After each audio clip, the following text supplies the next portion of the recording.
আসসালামু আলাইকুম সবাইকে।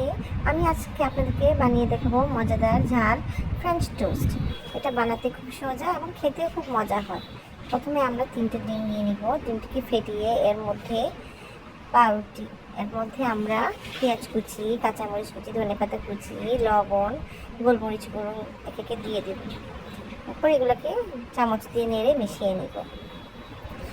তারপর কেটে রাখা পাউরুটিগুলোকে আমরা এর মধ্যে চুবিয়ে ফ্রাই প্যানে তেলে দিয়ে দেব।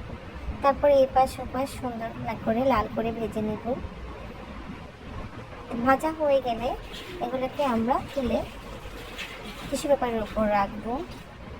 তারপর আপনারা এটা বিকালের নাস্তায় বা সকালের নাস্তায় খেতে পারবেন।